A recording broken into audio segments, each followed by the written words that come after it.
जय श्री कृष्णा भक्तों, जय जय राधे भक्तों। सच्चिदानंद रूपाया विश्वत हेतवे तत्व विनाशाया श्री कृष्णा वैनो नमः, वैनो नमः। भक्तों, श्री कृष्ण का परिचय सच्चिदानंद, सच्चित जो सत्य है, सिद्ध है और आनंद है। ये इनके अंदर तीनों गुण होते हैं, इसीलिए कहा गया सच्चिदानंद। जो सत्य रूपी परमात्मा श्री कृष्ण भगवान के तीनों गुण पाए जाते हैं। भक्तों, यही सत्य है, यही सिद्ध है, यही आनंद है। इन्हीं में भक्तों आनंद सुख की प्राप्ति होती है। भक्तों, श्री कृष्ण भगवान के जीवन बड़ा सुखमय था। श्री कृष्ण भगवान आनंद रूप के सागर हैं।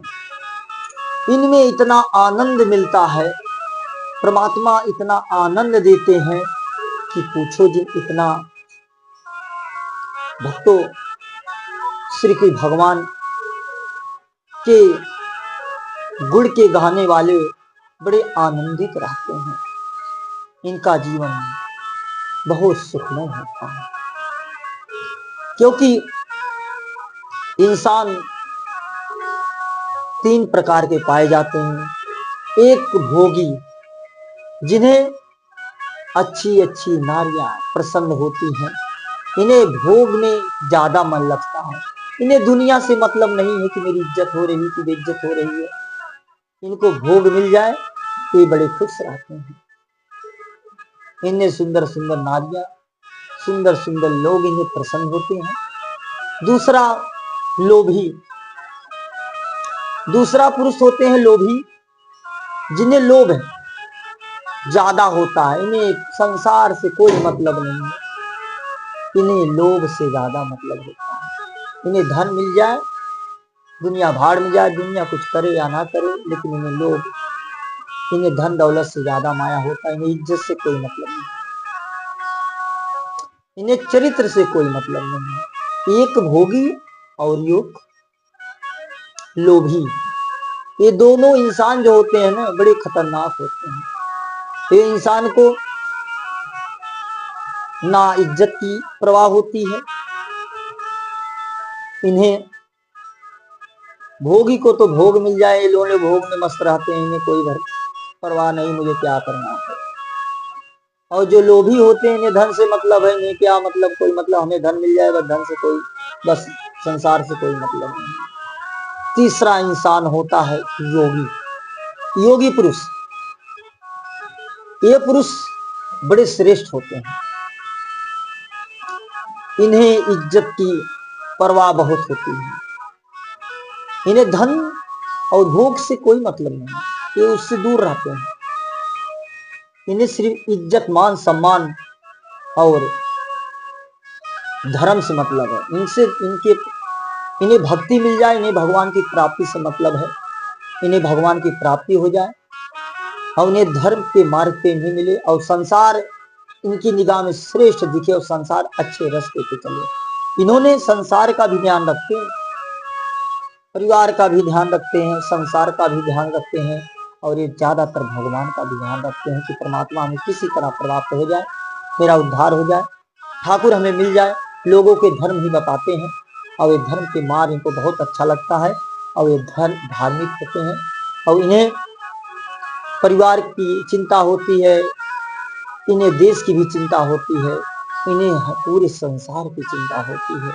ये धार्मिक जो पुरुष होते हैं, योगी पुरुष से बड़े महान पुरुष होते हैं। ये भगवान के बहुत नजदीक होते हैं, ये परमात्मा के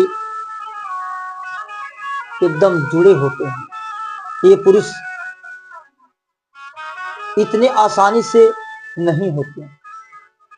ये पुरुष उसी के घर में जन्म लेते हैं जिसके घर में धर्म होता है, बड़ा त्याग हुआ हो, बड़े महापुरुष बड़े नसीब से मिलते हैं, ये महापुरुष होते हैं।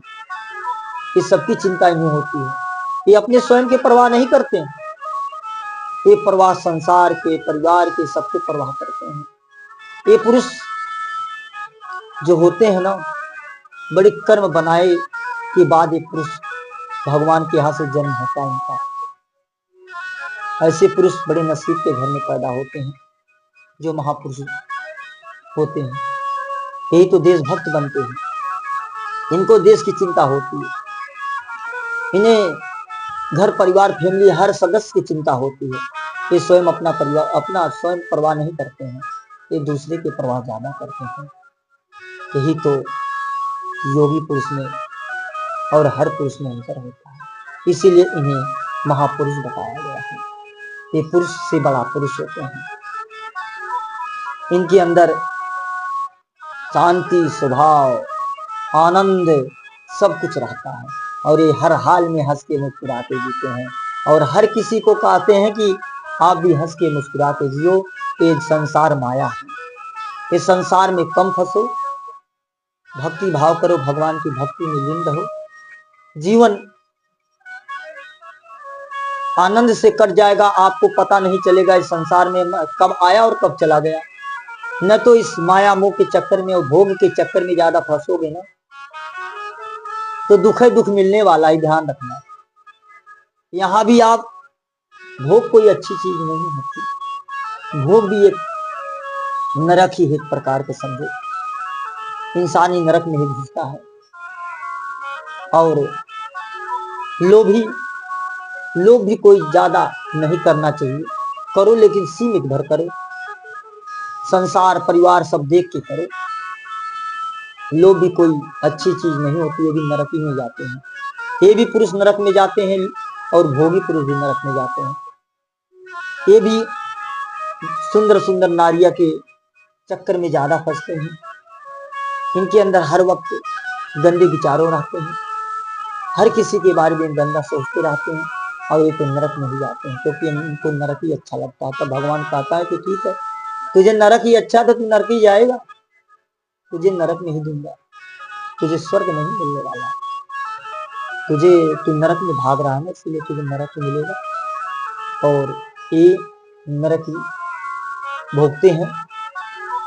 कर्म प्रधान विश्व धन राखा, जो जैसा करे वैसा फल चाखा।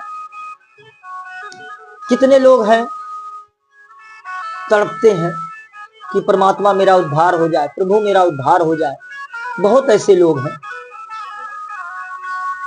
जो तड़पते हैं।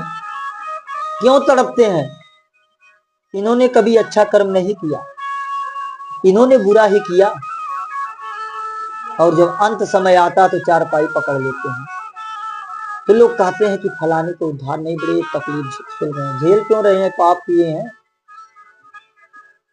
बहुत भोग भोगने की इच्छा थी ना उन्हें, बहुत भोग, उल्टा सीधा बहुत काम किए थे, किसी माँ बहन बेटी की इज्जत के साथ खिलवाड़ किए, किसी की गलत बुरी निगाह से देखे, किसी के साथ अत्याचार किए, किसी के धन हड़पे, किसी को परेशान किए।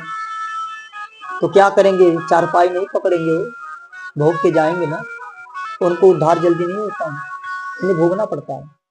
चारपाई बिना पकड़े हुए नहीं जाते हैं। ऐसे ही ये मानव है। इसीलिए कहता हूं भक्तों, थोड़ा धार्मिक बनो। अधर्म ज्यादा दिन नहीं चलता, क्योंकि आपको अधर्म दुख ही देगा, सुख नहीं देने वाला। धर्म करोगे तो आपको सुख की प्राप्ति होगी, और आप अधर्म करोगे कभी सुख की प्राप्ति नहीं होगी। ये मैं कहता हूं, क्योंकि आप भगवान की भक्ति करोगे तो आपसे कभी बुरा काम नहीं होगा, और अगर आप भगवान की भक्ति नहीं करोगे तो गारंटी आप बुरे कर्म करोगे। किसी को परेशान करोगे, किसी को सुखी नहीं दे सकोगे। हर वक्त तुम्हारे दिमाग में गलत ही विचार चलेंगे, किसी की माँ बहन के बारे में गलत सोचोगे, किसी परिवार के बारे में गलत सोचोगे, तो क्या करोगे? पाप ही कर रहे हो ना। मुक्ति कहां से मिलेगी? मुक्ति पाने के लिए तैयार हो जाओ, गंदे कर्म छोड़ दो। बुरे कर्म छोड़ दो, बुरे देखना किसी के बारे में छोड़ दो, किसी की माँ बहन के बारे में बुरा मत देखो, न तो फिर मुक्ति से फंस जाओगे, नहीं उद्धार होगा जल्दी, भोगना पड़ता है, कीड़े पड़ जाते हैं लोगों के। इसीलिए अच्छे कर्म कर लो, अच्छे कर्म नहीं करोगे तो पछताना पड़ेगा, क्योंकि बुढ़ापा आ रहा, सबका चक्र नाच रहा, ऊपर वाला देख रहा है ठाकुर सबका, किसी को छोड़ता नहीं है, सबको दुख देता है वो। इसीलिए भक्तों, अपने मन को कंट्रोल करना सीखो, अपने मन को गंदे विचारों में ना लाए, किसी के बारे में गलत ना सोचे, जब तक जिए हंस के जिए और हर लोग के बारे में अच्छा सोचें, किसी माँ बहन, किसी परिवार, किसी के बारे में गलत ना सोचें। किसी के बारे में गलत सोचोगे तो आपके बारे में कोई ना कोई गलत सोचेगा। इसलिए आप किसी के कुआं खोद रहे हो तो आपका कुआं तैयार रहेगा, किसी के बारे में गलत सोच रहे हो तो आपके बारे में गलत होने वाला है, ध्यान रख लेना, बचोगे नहीं। इसलिए अच्छे कर्म कर लो, नारायण नारायण करो, हर दिन भगवान की जाप करो, भगवान की भक्ति करो, श्री ठाकुर की भक्ति करो, इसी में जीवन अच्छे से आनंद से कट जाएगा। आनंद रूपी से कोई भगवान है इनकी, इनको जय बोलो, इनका हर दिन इनका नाम लो, बोलो श्री कृष्ण भगवान की जय, बाके बिहारी लाल की जय। जय जय कृष्णा, जय जय राधे।